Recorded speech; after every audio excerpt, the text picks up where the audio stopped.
Kailan niyo ba naman kami bibigyan ng apo? Tanong ni Lolo sa kanila ni Alexandra. Hindi pa nga po ipinagkakaloob, baka hindi pa to yung oras. Sagot ni Enzo. Abay dali-dalian para makarami. Kahit 10 anak, kaya nating buhayin. Nakangiting sabi sa kanila ni Lolo Miguel. Huwag po kayo mag-alala Lolo, pinaprocess na po namin yan.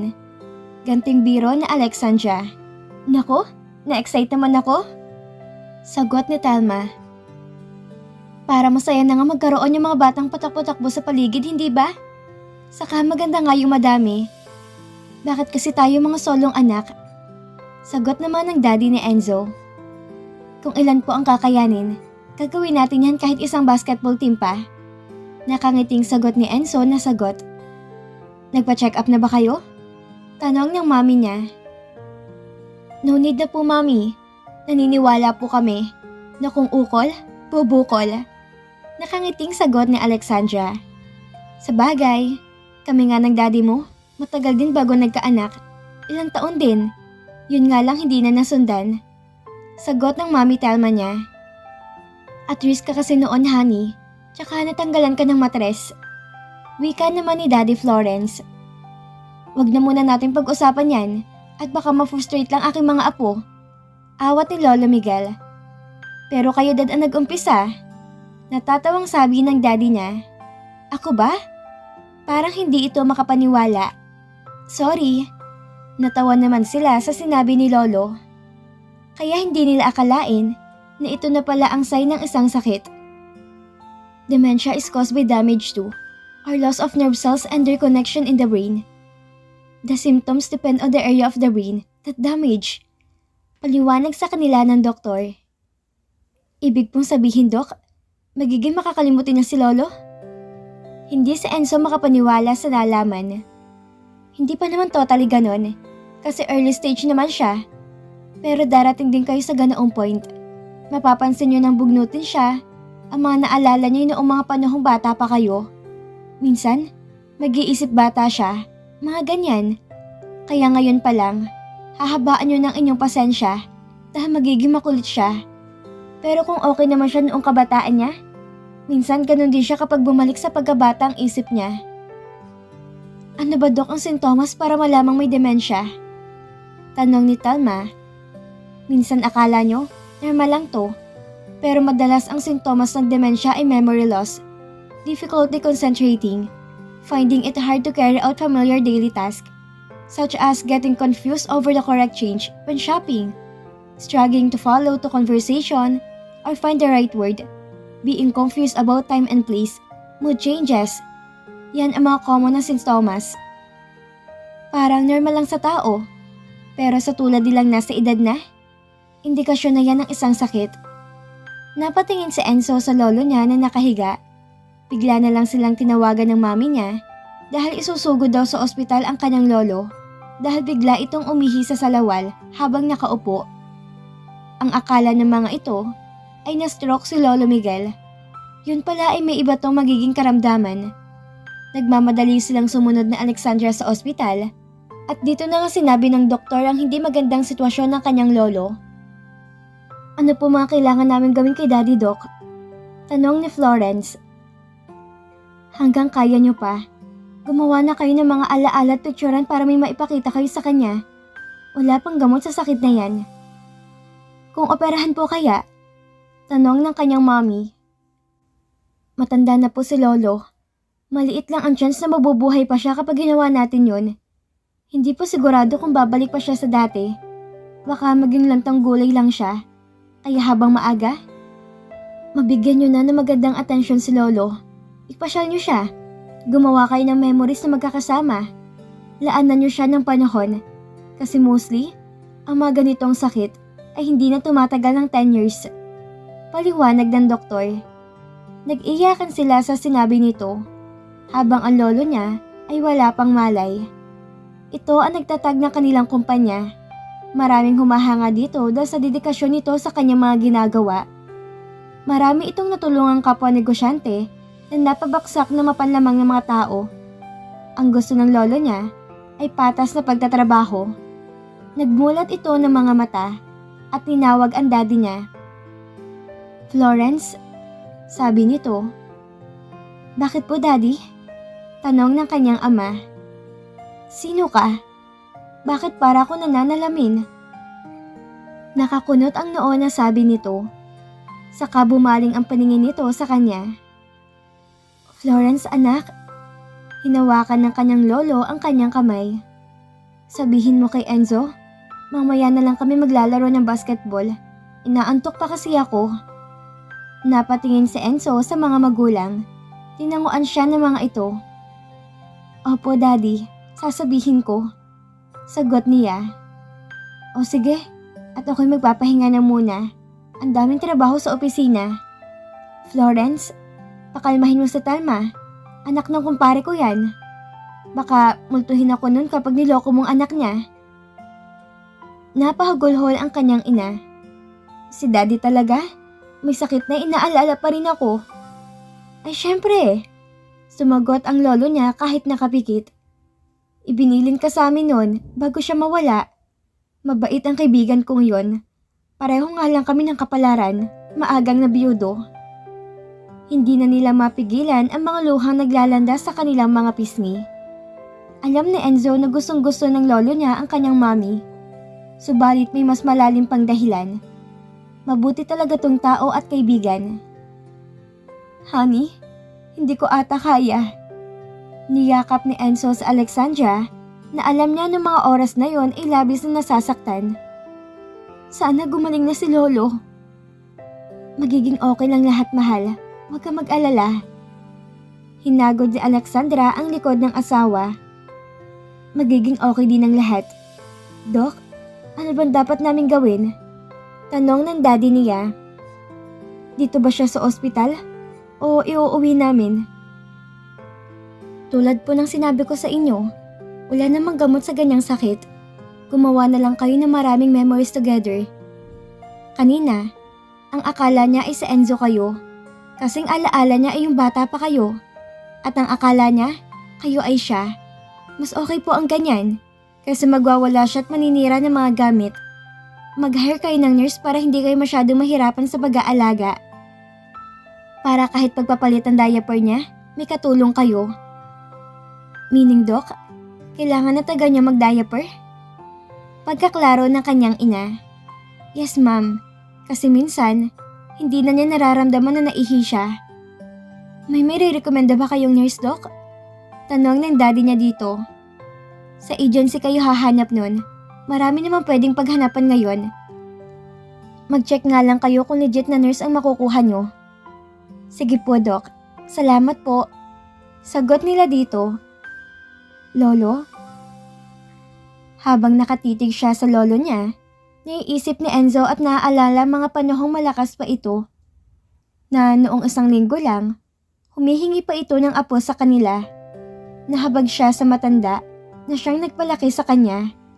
Habang ang mga magulang niya ang nasa opisina. Bagong suliranin ang kinakaharap nila ngayon.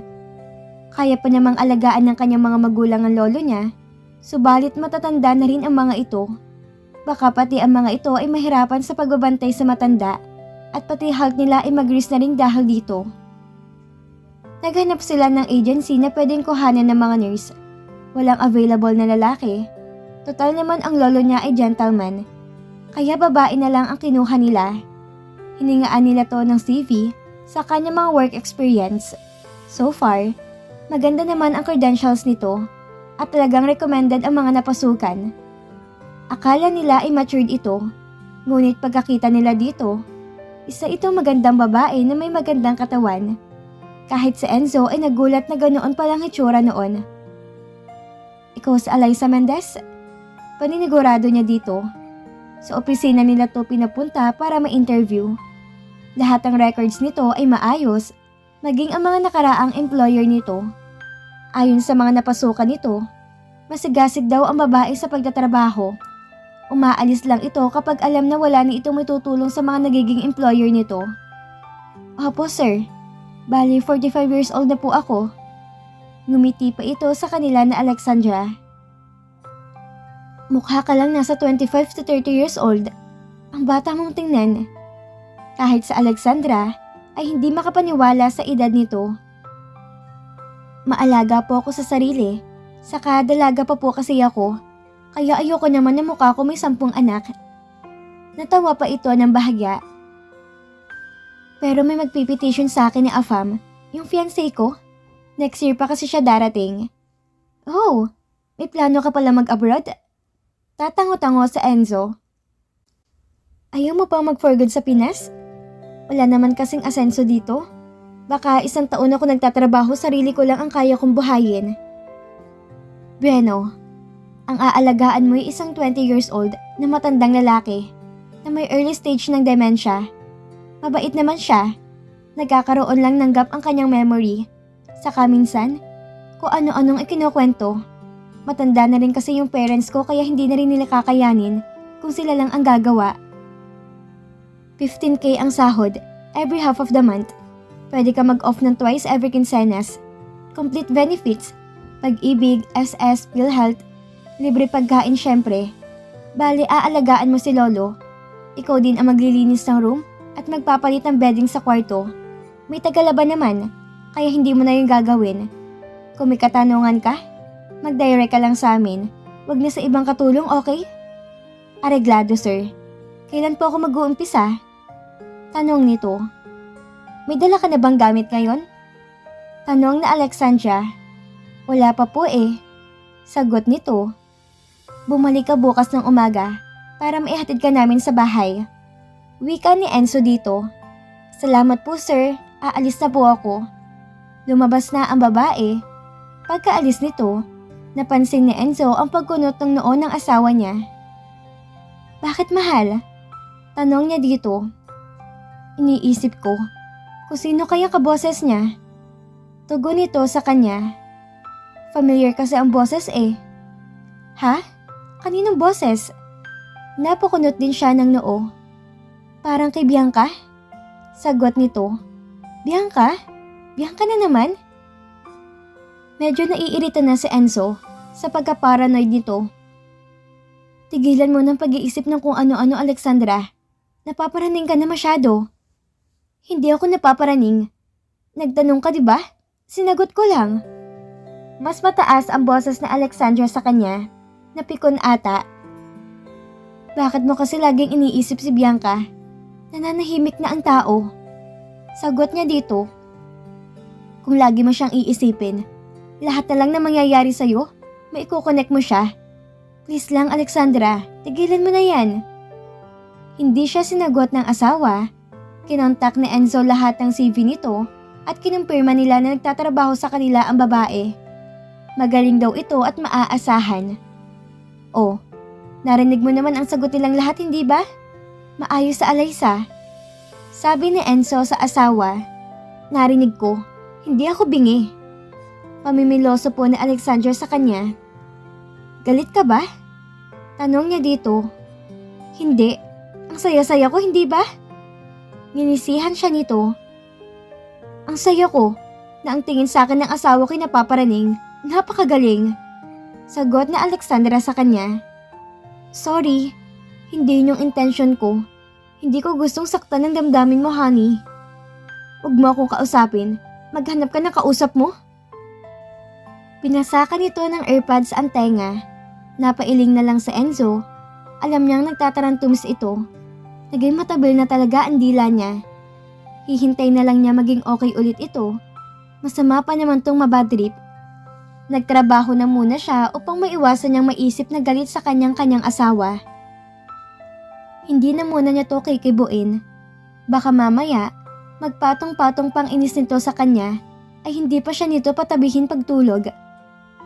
Nahihirapan pa naman siyang matulog kapag hindi katabi ang babae. Sanay na siya sa amoy nito at nare-relax siya kapag kayakap niya to sa gabi. Ngunit, nakakainip ang sandali na hindi man lang siya ni Alexandra pinapansin. Mahirap minsang unawain ko ano pinagliligalig ng asawa. Kailangan na makapag-sorry agad siya para hindi na lumala ang pagka-asar nito sa kanya. Hindi niya kasi mawari kung bakit lagi itong naaalala ang ex niya na matagal na niyang kinalimutan. Ilang buwan na rin tong hindi nagpaparamdam sa kanila. Kailangan bago lumala ang pagka-aburido ni Alexandra sa kanya, ay makaisip agad siya ng way para makabawi. Bigla niyang naalala na mahilig pala sa bulaklak ang asawa niya. Kinontak ni Enzo ang ino-orderan niya ng bulaklak at nagsabi na magpapadeliver siya. Nagsabi din siya ng message na ilalagay sa note at kung saan dadalhin. Kaagad niya tong binayaran, saka nagpasalamat sa kausap. Buti na lang may mga digital platform na pwedeng magbayad na online. 1 oras din ang inabot ng kanyang order bago tuluyang ma-deliver. Narinig niya pa ang sinabi ng asawa niya nang may tumawag na taga-reception at sabihing may deliver daw para dito. Sa akin? Nilingon pa si Enzo na Alexandra, subalit nagpatay-malisya lang siya upang hindi nito mahalata na siya ang may pakana nito. Sige, pakiakyat na lang. Salamat. Pagkalipas ng 5 minuto, dumating na ang hinihintay nito. Ma'am, pakipirmahan po. Sabi ng delivery man. Salamat. Tuluyan nang lumabas ang lalaki. Sino naman kaya nagpadala nito? Inamoy-amoy pa ng asawa niya ang bulaklak. Wala bang note? Tanong ni Enzo. Hindi kita kinakausap. Meron, syempre. Pagtataray nito, natawa na lang si Enzo at naiiling. Pinasa ng babae ang note, saka napatingin sa kanya.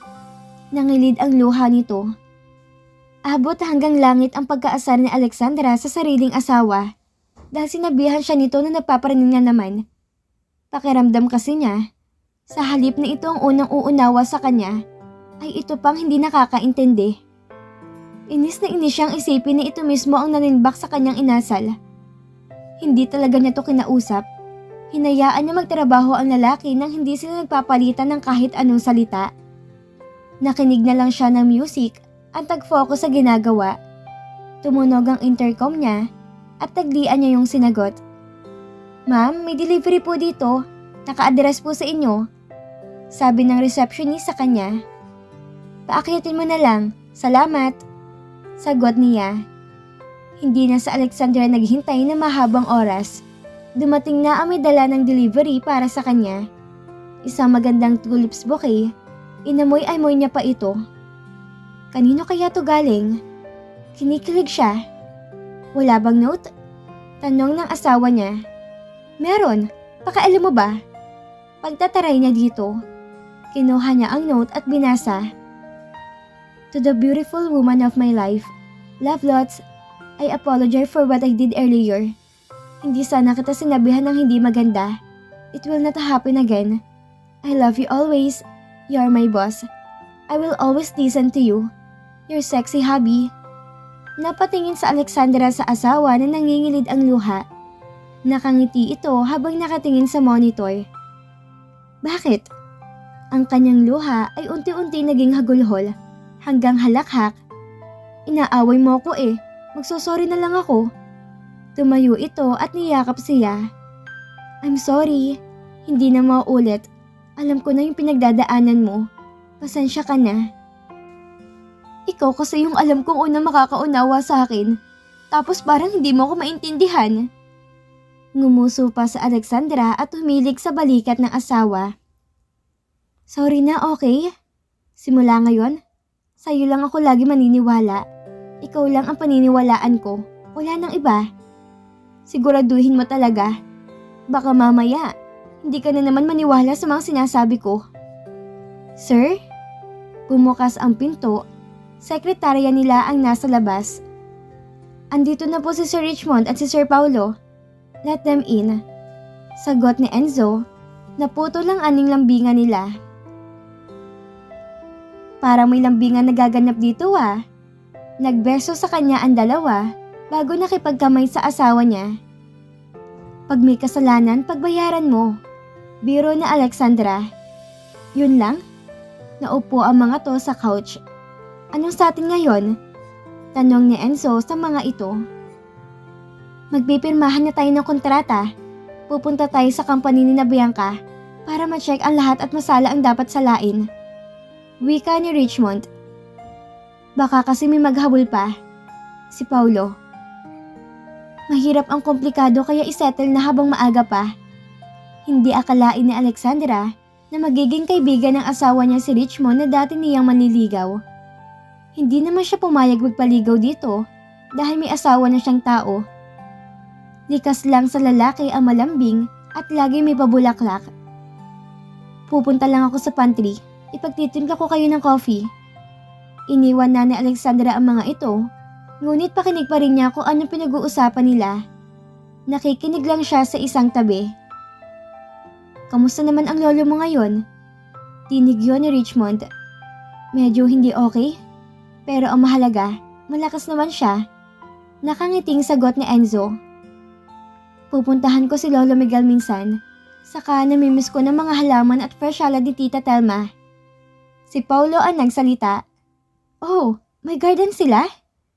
Masayang tanong ni Richmond. Parang mini farm yon, tapos sa mga grocery store nila binebenta. Pinipick up na lang sa bahay. Hands-on sina mami doon, kasi ako na tagang pinamamahala dito. Matatanda na daw kasi sila. Sasama ko kay Paulo. Pwede ba, Enzo? Pakiusap ni Richmond. Oo naman. Basta wag mo niligawan ng asawa ko, ha? Biro ni Enzo. Ayoko naman kasi na hindi ako ang gusto, tas ipipilit ko pa yung sarili ko. Ganting biro ni Richmond. Aba, mukhang may something Tanong ni Paulo. Late na pa kayo sa trend? Akala ko kasi hiwalayan ni Enzo sa Alexandra. Yun kasi ang sabi ni Bianca, kaya sumubok lang ako. Kaso busted. Tawa ng tawa si Richmond. Kung kay Bianca galing, huwag kang basta maniniwala. Sinungaling yun. Wika ni Paulo. Parang asama ng aura ni Bianca sa inyo. Napananong bigla si Richmond. Naku, kung sa akin din lang, red flag talaga yon. Itong sa Enzo nga lang ang taga nagtsatsaga doon. Sa Alexandra, ilang beses nang binibiktima nun, kaso lumalaban to Napapailing na sagot ni Paulo. At bakit naman ako nadamay dyan, Paulo? Dala na ni Alexandra ang tray ng kape. Si Richmond kasi, nagtatanong kung bakit masamang impresyon natin kay Bianca. Simple lang naman, hindi ba? Iba siyang mag-isip. Di ba binubuli ka nun? Sagot ni Paulo.